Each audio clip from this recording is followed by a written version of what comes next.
आज हम आप लोग समझाएंगे संधियाँ, व्यंजन संधि। ठीक है, देखिए संधियाँ समझाएंगे आप लोगों को।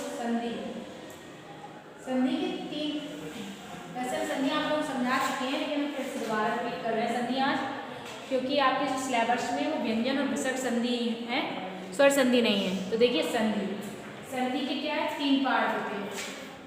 पहला स्वर संधि, स्वर व्यंजन, उसके बाद विसर्ग।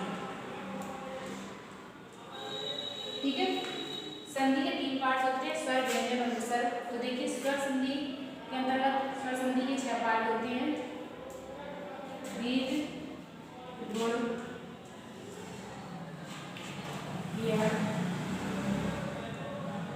रक्ति, अयाति। ठीक है, इसके बाद होती है पूर्ण रूप। ठीक है, संधि के तीन पार्ट्स होते हैं। संधि यानी कि दो, संधि का अर्थ होता है कि दो वर्णों का जो मेल होता है, जोड़ होता है, उसे हम कहते हैं संधि। इसके तीन पार्ट होते हैं, स्वर संधि, व्यंजन संधि, विसर्ग संधि। स्वर संधि परिभाषा देखिए, इसमें आगे स्वर, तो स्वर संधि परिभाषा कुछ ऐसी होती है कि स्वरों से स्वरों के मेल को स्वर संधि कहते हैं। यानी कि स्वर क्या होते हैं, तो स्वर हम आपको बता चुके हैं कि आ से अहा तक के वे वर्ण जिनसे हमारी मात्राएं बनती हैं, स्वर कहलाते हैं। ठीक है, तो परिभाषा भी उसकी उसी के अंतर्गत आएगी कि स्वरों से स्वरों के मेल को स्वर संधि कहते हैं। स्वर संधि के अंतर्गत आती हैं दीर्घ संधि, गुण संधि, यड़ संधि, वृद्धि संधि, अयाति संधि और पूर्ण रूप संधि। ठीक है, इसके बाद आप व्यंजन संधि। व्यंजन संधि की परिभाषा होती है कि यदि व्यंजन की बात, व्यंजन क्या होते हैं, का से आहा तक, ज्ञा तक के जो वर्ण होते हैं वो व्यंजन कहलाते हैं। व्यंजन संधि की परिभाषा होती है कि व्यंजन के बाद यदि कोई स्वर या व्यंजन आ जाए तो दोनों को मिला करके व्यंजन हो जाता है। ठीक है, इसके भी 6 वेद होते हैं, जैसे हमारी स्वर संधि के 6 वेद होते हैं, व्यंजन के भी 6 वेद होते हैं। देखिए कौन कौन 6 वेद होते हैं, सचुत, शकुत्व, जशत्व, चरत्व। ठीक है, अनुस्वार,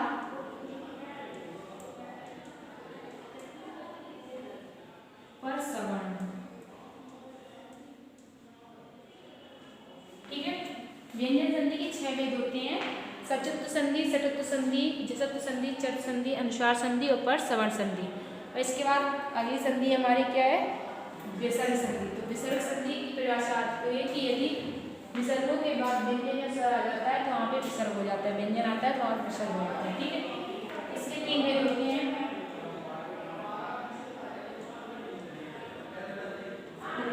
संधि, रुक्त संधि,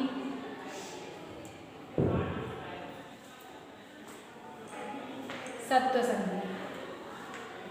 ठीक, व्यंजन संधि के 3 भेद होते हैं, कौन कौन से, उक्त, रुक्त और सत्व संधि। ठीक है, तो ये देखिए ये संधियाँ हैं ये हमारी। अब हम आप लोगों को समझाएंगे अब व्यंजन संधि, क्योंकि जो आप लोगों की स्वर संधि थी वो आपके सिलेबस में नहीं है, फिर भी हम इन्हें समझा चुके हैं। देखिए व्यंजन संधि अब समझने हैं लोगों को। तो देखिए व्यंजन संधि में भी पूरी व्यंजन संधियाँ जो हैं वो आपके सिलेबस में नहीं है, सिर्फ कौन सी है, अनुस्वार और परसवर्ण। तो जो आपके सिलेबस में है हम आप लोगों को वही समझा रहे हैं। सबसे पहले हम आप लोग समझाएंगे अनुस्वार और परसवर्ण संधि। देखिए व्यंजन संधि के अंतर्गत आएगी अनुस्वार संधि। कौन सी आएगी, अनुस्वार।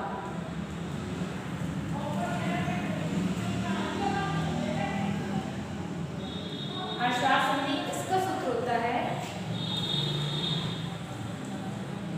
मूलस्वारा।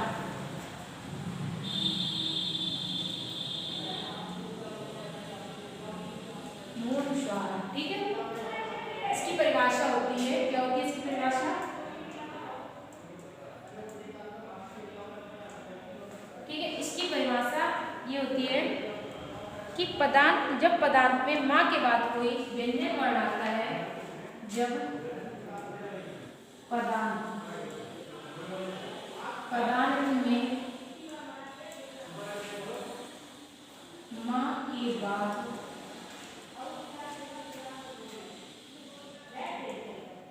बाद माँ के बाद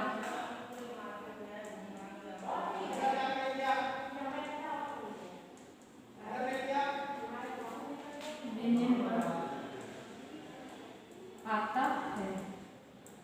ठीक है, माँ के बाद कोई व्यंजन वर्ण आता है तो माँ का अनुस्वार हो जाता है। क्या होता है? तो माँ का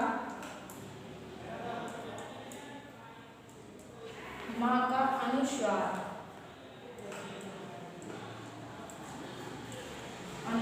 हो जाता है।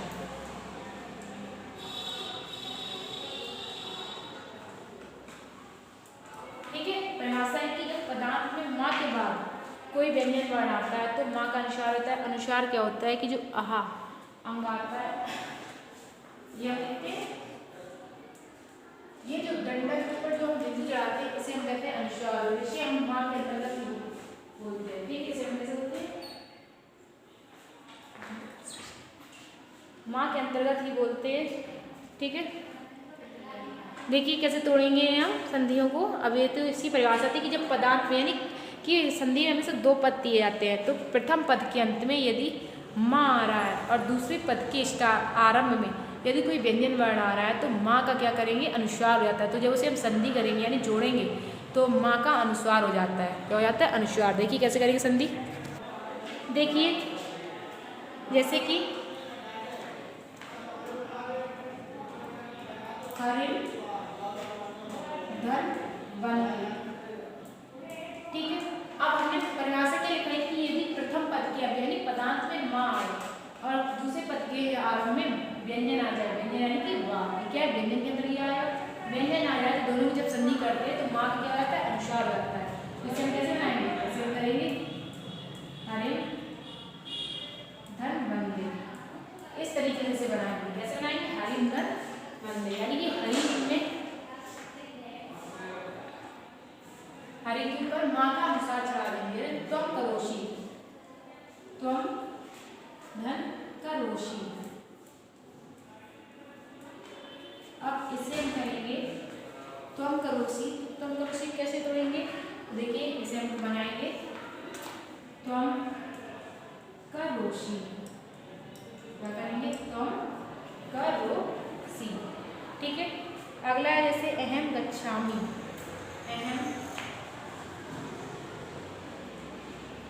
अहम गच्छामि। अहम गच्छामि होगा अहम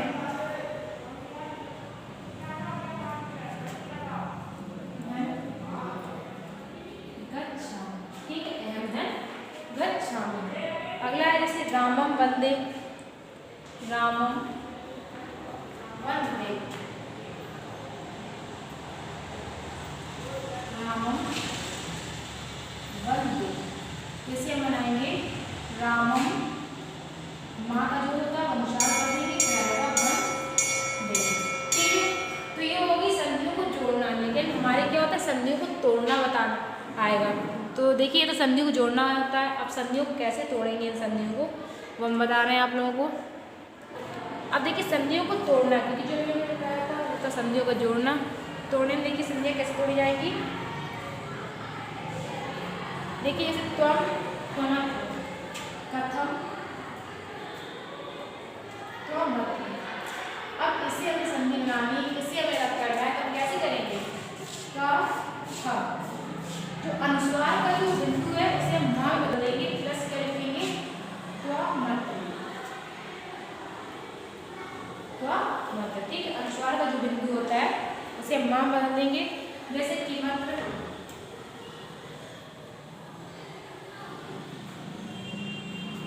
जैसे हम तोड़ेंगे किम धन अत्र। कैसे तोड़ेंगे? किम धन अत्र। अगला है संधि जैसे त्वया क्रियते। त्वया क्रियते। त्वया क्रियते जैसे हम तोड़ेंगे त्वया, त्वया धन क्रियते। कैसे तोड़ेंगे? त्वया धन क्रियते। ठीक है। अगली संधि देखिए एक और, गरुणामुक्तम, गरुणामुक्ता, गरुणामुक्ता। तो ये संधि पूरी हमारी दी गई है। अब इसमें बिंदु भी नहीं लगा है, करके हमें तोड़ना है। कैसे तोड़ेंगे? गरुणाम, गरुणाम, गरुणाम मुक्ता, गरुणाम मुक्ता, मुक्ता। ठीक है, ये थी आपकी अनुस्वार संधि। इसमें क्या होता है कि अनुस्वार माँ का बिंदु जो होता है उसे संधि करते समय मान बदल देते हैं। अब इसके आगे आप लोगों की परसवर्ण संधि, जिसका सूत्र है अनुस्वार से यही परा सवर्णा। ठीक है, इस संधि को हम आप लोगों को समझाएंगे। जो अभी हमने अनुस्वार संधि समझाई थी उसका सूत्र था मो अनुस्वारा। ठीक है।